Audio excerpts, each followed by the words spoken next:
নাসিরুদ্দিন পাটোয়ারি উঠতে বসতে এবং তার সঙ্গী সাথী তার লোকজন সহকারে তাকে যেভাবে অপমান করছেন, যেভাবে গালাগাল করছেন, এটা কোনো অবস্থাতেই ভদ্র সমাজে শোভনীয় নয়। কোনো রাষ্ট্রীয় কালচারে এটি ধারণ করা হয় না। যে দেশে বিচার ব্যবস্থা আছে, যে দেশে সভ্য সমাজের সামাজিকতা আছে, যে দেশে মানুষের বিবেক আছে, বোধ আছে, সেখানে একজন প্রবীণ রাজনীতিবিদকে প্রকাশ্যে উঠতে বসতে অহরহ এভাবে যেভাবে মির্জা আব্বাসকে পচানো হচ্ছে, এটা সমর্থনযোগ্য নয়। এটির সামাজিক প্রতিরোধ দরকার, এটির রাষ্ট্রীয় প্রতিরোধ নয়, রাষ্ট্রীয় বিচার দরকার। এবং এই ধরনের ঘটনা আমাদের সমাজে যেন পুনরায় না ঘটে, এই ব্যাপারে সকলের সচেতন হওয়া দরকার। ব্যক্তি মির্জা আব্বাসের বিরুদ্ধে অভিযোগ অনেকে থাকতে পারে, যা যা বলা হচ্ছে সেটা সত্য হতে পারে, তার জন্য আইন আছে, আদালত আছে, বিচার আছে, তথ্য আছে, প্রমাণ আছে। কেউ যদি চাঁদাবাজি করে, কেউ যদি ধর্ষণ করে, কেউ যদি অন্যায় করে, এমনকি আরও জঘন্য অপরাধ করে, প্রচলিত অর্থে আপনি কোনো অবস্থাতেই তার বিরুদ্ধে সামাজিক মব তৈরি করতে পারেন না। মাইক লাগিয়ে প্রকাশ্যে তার ব্যক্তিগত জীবন তছনছ করে দিতে পারে। যখন আপনি এই কাজ করেন, ইট মিনস রাষ্ট্রীয় বিচার। যদি মির্জা আব্বাস চাঁদাবাজ হয়ে থাকেন, চাঁদার টাকায় তিনি তার বিত্ত বিলাস বৈভব তৈরি করে থাকেন, সেই মির্জা আব্বাসের চাঁদা দিয়ে যদি বিএনপি চলে, আর এ ব্যাপারে যদি আপনি রাষ্ট্রের কোনো সাহায্য না পান, সহযোগিতা না পান, সেক্ষেত্রে আপনি বড়জোর প্রতিবাদ জানাতে পারেন, বিদ্রোহ করতে পারেন, বিপ্লব করতে পারেন, আন্দোলন করতে পারেন। কিন্তু যেটিকে বলা হয় নুইসেন্স, যেটিকে বলা হয় ইপটিজিং, এটিকে আপনি রীতিমতো একটা পুরুষের জন্য বলাৎকার, ধর্ষণ বলে আপনি আখ্যায়িত করতে পারেন, সেই কাজ করার অধিকার এই সমাজে কারণ। মির্জা আব্বাসের বিরুদ্ধে যারা লেগেছেন, মির্জা আব্বাসের যারা প্রতিদ্বন্দ্বী, তারা হয়তো খুব মজা হচ্ছেন, মুসকে মুসকে হাসছেন যে ঢাকা শহরে দীর্ঘদিন আপনি আধিপত্য দেখিয়েছেন, দীর্ঘদিন আপনার ক্ষমতা ছিল, দাম্ভিকতা ছিল, এখন এই পরিস্থিতি আপনি বুঝেন কত ধানে। কিন্তু এটা শেষ নয়। এক মির্জা আব্বাসের মাধ্যমে বিএনপিকে হেয় করা হচ্ছে, মির্জা আব্বাসের মাধ্যমে পুরো বিএনপি রাজনীতিকে ধ্বংস করা হচ্ছে, মির্জা আব্বাসকে পুষিয়ে দেওয়ার মাধ্যমে তারেক জিয়াকে টার্গেট করা হচ্ছে, তারেক রহমান সাহেবের পরিবারকে টার্গেট করা হচ্ছে। যারা মির্জা আব্বাসকে চাঁদাবাজ বলে গালি দিচ্ছে, তাদেরই আরেকটি অংশ।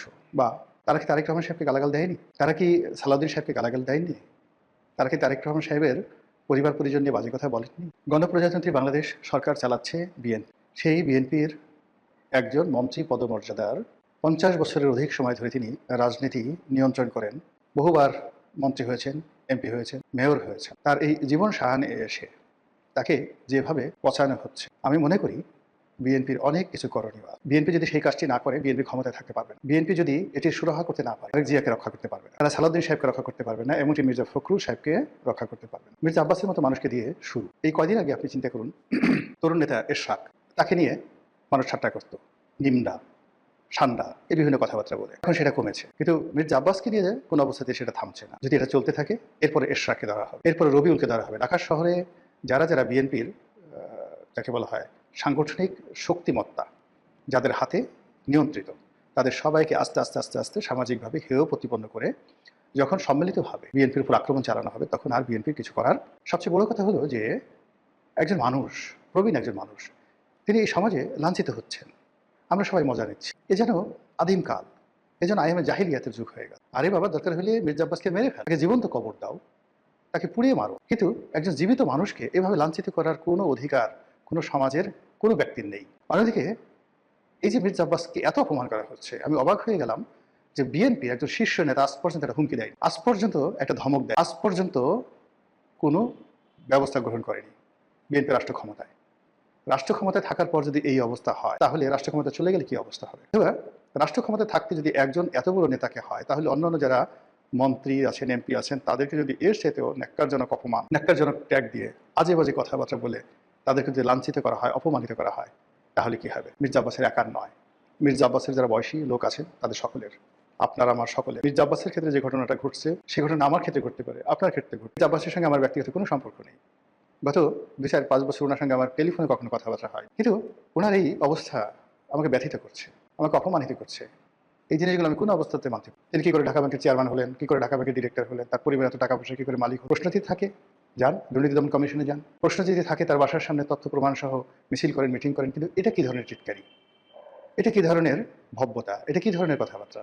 এই অবস্থা কোনো অবস্থাতেই সমর্থনযোগ্য না। তারেক রহমান সাহেব, মাননীয় প্রধানমন্ত্রী, স্বরাষ্ট্রমন্ত্রী যারা আছেন তারা, এবং বিএনপির যে সকল শীর্ষ নেতৃবৃন্দ রয়েছেন, যাদের আওয়াজ আছে, যাদের ভিশন আছে, যাদের মিশন আছে, সবাই একটু চুপ করে ভাবুন তো। আপনাদের কেউ কেউ হয়তো মির্জা আব্বাসের মৃত্যু কামনা করেন, আপনাদের কেউ কেউ হয়তো চান না যে মির্জা আব্বাস, কিন্তু মির্জা আব্বাস তো is a part of BNP. বিএনপির দুঃসময় সে কি কিছু করেনি?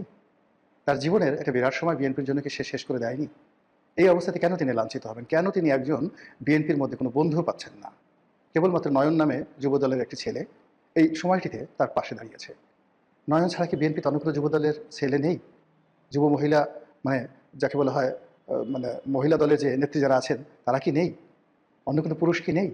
অ্যাটলিস্ট এই কথাগুলিকে বলা যায় না যে না এটা ঠিক নয়, this not the right way, this not the correct way. সমালোচনা করতে চান, বিদ্রোহ করতে চান, ঘৃণা জানাতে চান, নিন্দা জানাতে চান, দেয়ার ইজ এ কোর্ট, এই বাংলাদেশে আছে। কিন্তু এই যে স্বাধীনতার পর থেকে এ পর্যন্ত যত কিছু দেখে আছি, এই সময়টাতে সে গত এই ১.৫ বছর ধরে মির্জা আব্বাসকে নিয়ে যা কিছু হচ্ছে, এরকম দৃশ্য তো আমি কখনো দেখিনি। বাংলাদেশে অনেক বড় বড় ক্রিমিনাল, আমাদের দেশে একটা সময় গালকাটা কামাল ছিল, বাস্টার্ড সেলিম ছিল, মুরগি মিলন ছিল, টোকাই সাগর ছিল, আরও কত ডাকাত শহীদ ছিল, ডেভিড ছিল, মানুষের জীবন তছনছ করে দিয়েছে।